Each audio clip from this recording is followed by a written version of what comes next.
Goeiedag almal, ek is Mani van Bloemfontein. Dit is vandag Vrydag, die 14de November 2025. Ons doen die nuus in kollig en ons hoofopskrif vir vandag sê, Suid-Afrika is reg om 'n Olimpiese spele te kan aanbied. Nuushooftrekke vir vandag, Palestynse vlugtelinge kom in Suid-Afrika aan sonder papiere. Suid-Afrika is reg om 'n Olimpiese spele in die toekoms te kan aanbied. Die regering is reg om die G20 beraad aan te bied. Engeland hoop om die All Blacks hierdie naweek te kan wen. Sinner wen Zverev in Turyn in tennis toernooi. Respekteer F1 wenners, vra die organiseerders. Suid-Afrika is slaggereed om die Olimpiese spele aan te bied. Die regering het Woensdag gesê hy het planne om die spele van 2036 of in 2040 in die land te kan aanbied. Die gesprekke met die IOK is voorlopig en ondersoekend van aard en is van kritieke belang om Suid-Afrika se voorneme om die spele aan te bied te bevorder, soos hy Kambutsa Ntshavheni, minister in die presidentsie.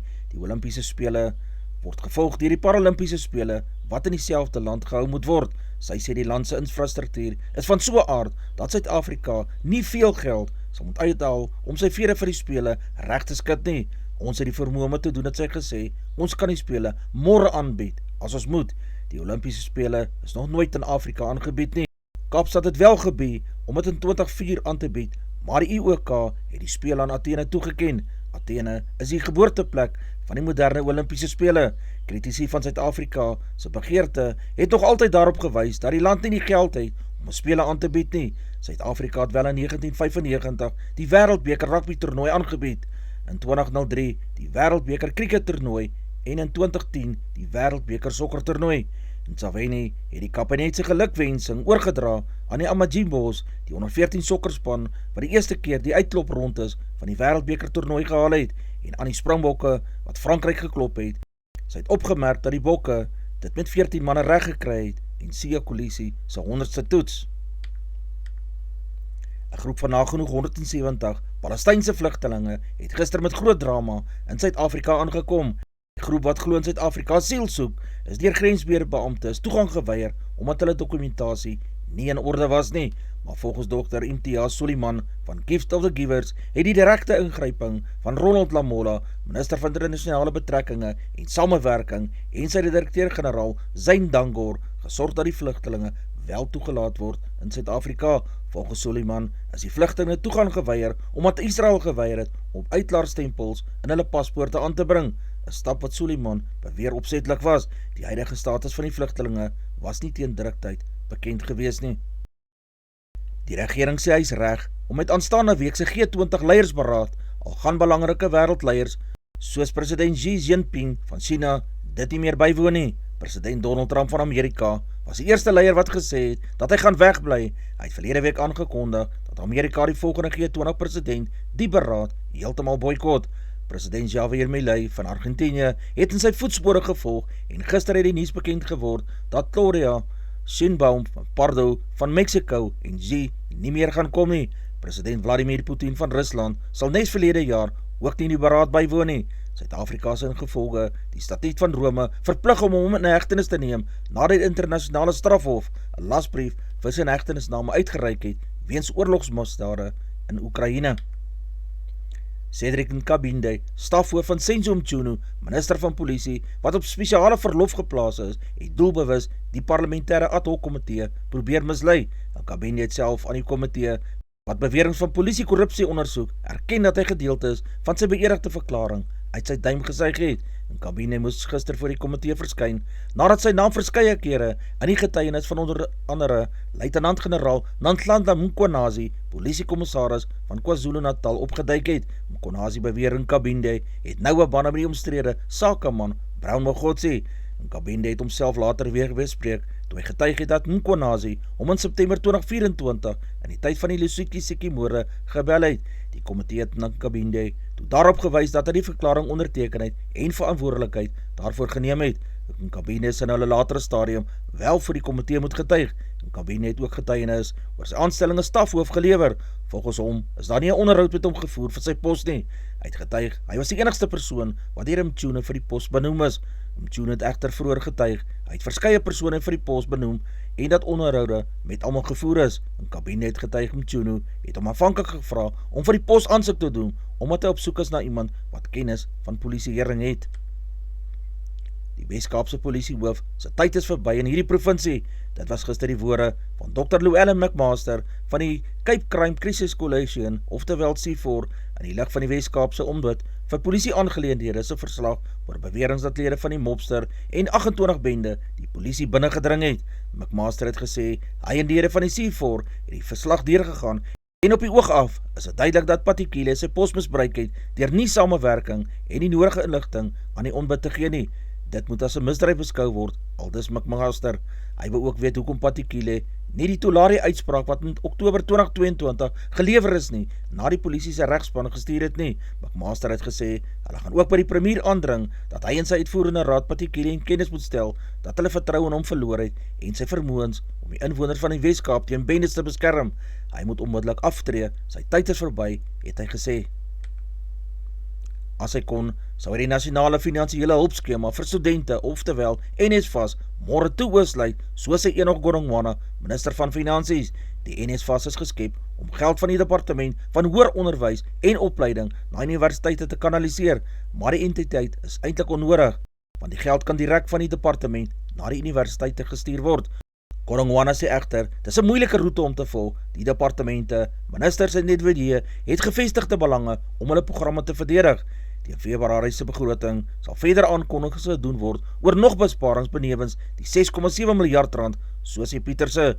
Dit sluit in verdere besparings in die stelsel vir welsynstoelaas en 'n audit van jaar waarin 55.000 ontvangers van welsyntoelaas ontleed is gevind 4.000 van hulle is nie daarop geregtig nie.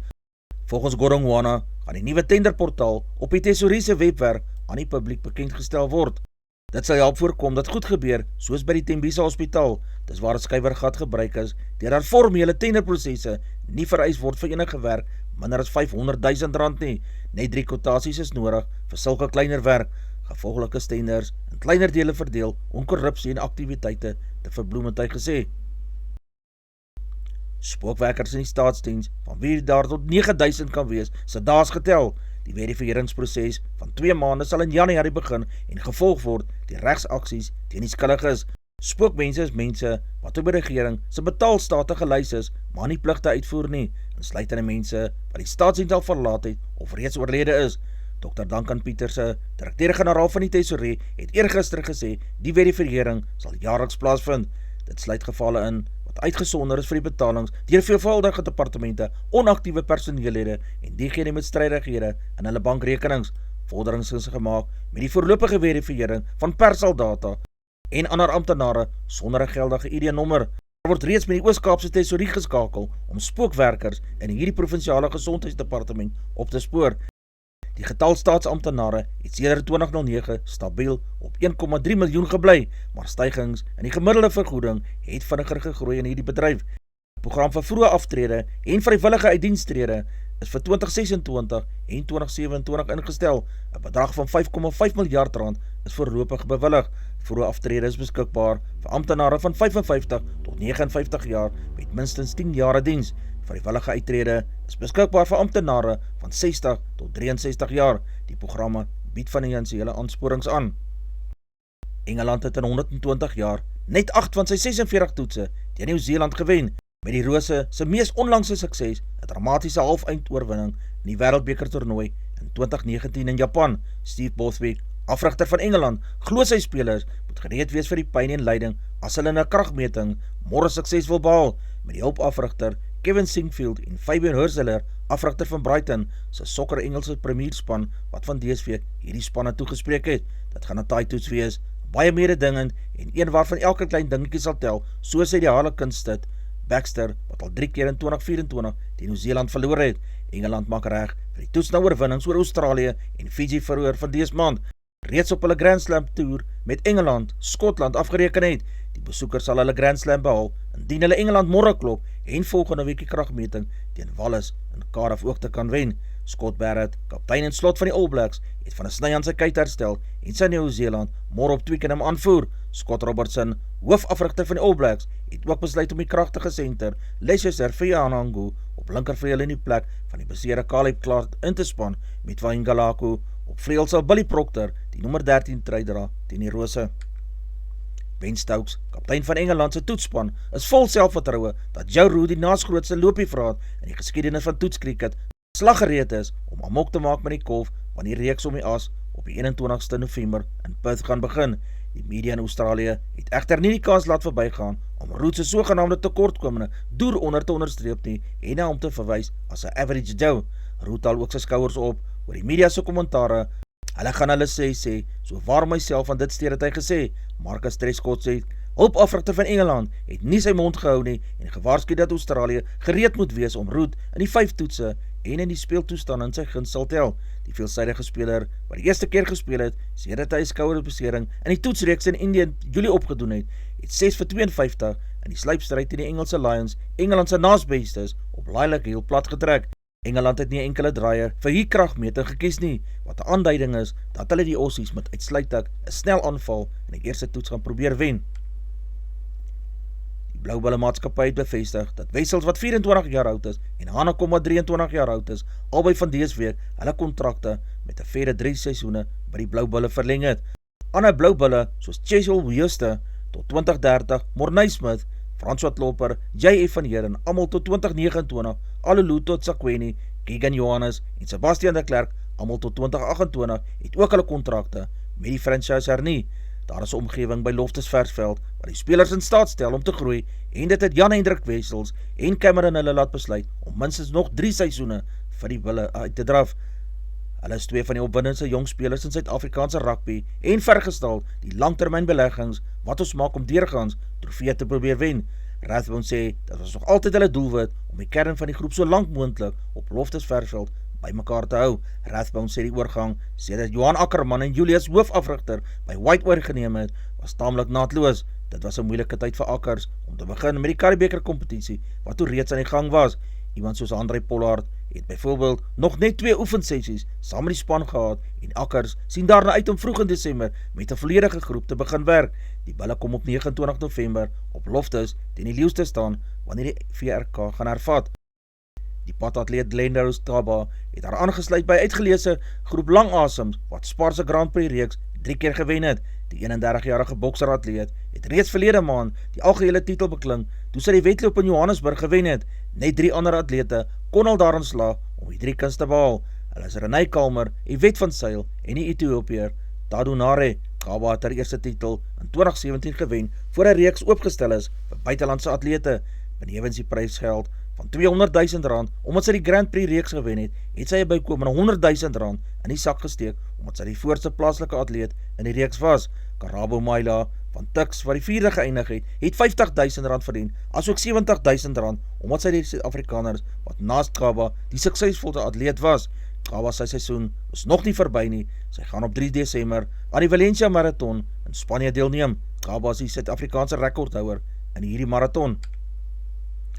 Die Suid-Afrikaner Zander Lombard het Woensdag by die Infinity Land Golfgoed in Spanje se deelname in volgende jaar se DP World reeks beklink toe hy kwalifiserende toernooi met 13 houe gewen het. Lombard het die toernooi wat oor 6 rondes beslis is op 'n uitslike 37 houe minder as die baansyfer afgesluit. Lombard se landgenoot George Coetzee, 'n 5-malige wenner in die DP World reeks, was egter nie so gelukkig gewees nie. Hy het Woensdag gesamentlik 42ste geëindig en kon dus nie kwalifiseer om aanstaande jaar in die Europese reeks te speel nie.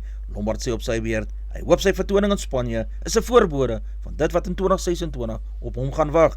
Die afgelope jaar en 'n half was nie maklik vir my gewees nie. Ek het 'n knieoperasie gehad en moes weer leer loop. Ek het die laaste 2 maande weer goed begin speel en geniet tans my golf, wat hy gesê. Dit sal wonderlik wees as ek hierop kan voortbou en die 2026 seisoen met goeie momentum kan begin, so het Lombard aan die media bekend gemaak. Alexander Zverev is Woensdag aand in die ATP jaareindtoernooi vir die 4de keer van jaar deur Jannik Sinner van Italië gewen met 6-4 en 6-3, maar die Duitser glo nie die telling weerspieël sy vertoning nie. Zverev se vorige nederlaag teen Sinner was 11 dae gelede toe hy met 6-0 en 6-1 in die Paryse meestertoernooi ook gewen is. Sinner het in elke stel en in 1 pot 'n breekkans afgedoen, genoeg om die oorwinning en 'n plek in die halfeindronde te verseker, terwyl die ongelukkige Zverev 7 breekkanse oor 4 potte gehad het. Sinner het 12 kushoue geslaan. Formule 1 wil hê Aanhangers moet geesdriftig wees, maar hulle moet ook die wedrydwenners respekteer, soos Sergio Perez, nadat Lando Norris van McLaren die afgelope weke op die podium in Mexico en Brazilië uitgejou is. Die voormalige McLaren-jaar, wat 35 jaar oud is, 'n 6-malige wedrenwenner, het Red Bull aan die einde van verlede seisoen verlaat. Norris is die pas aangeheer in die F1 kampioenskap voor sy spanmaat Oscar Piastri, maar is tussen die gejuig deur sommige toeskouers uitgejou nadat hy die laaste 2 wedrenne gewen het. Maar terselfdertyd is dit ook goed om die gevoelens van die aanhangers te sien. Jy weet in terme van hoe geesdriftig hulle oor jou is. Advertensie van Netwerk 24, teken in en kry verskeie tydskrifte en koerante. Advertensie van Bloemkeel for You, jy kan vir Dian of Susan by 082-390-3339 kontak. Hulle sê jou voertuigregistrasie namens jou behartig.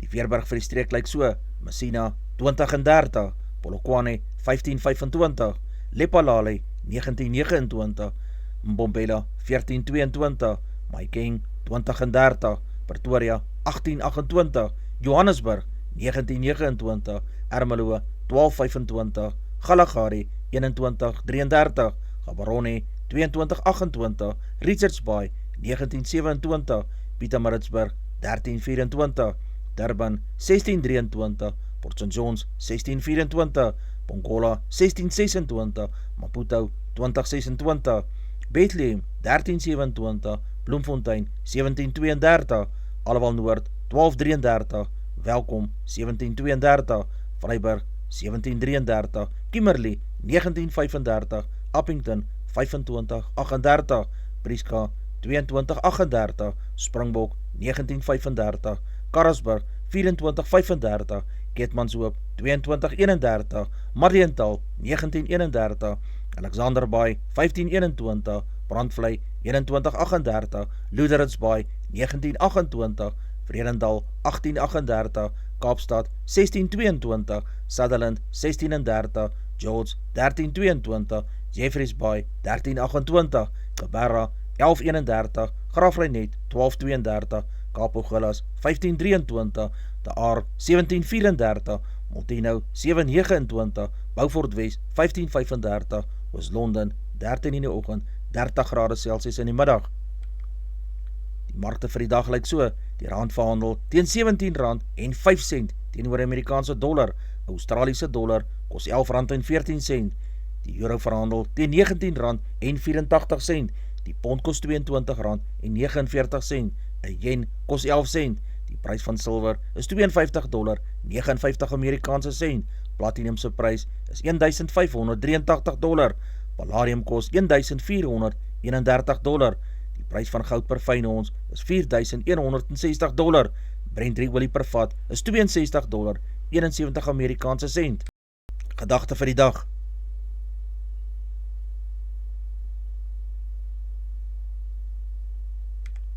Dis al vir vandag. Onthou om te like, deel met jou vriende en jou vriendinne, en onthou om te subscribe op my kanaal. 'n aangename dag en naweek word vir almal toegewens.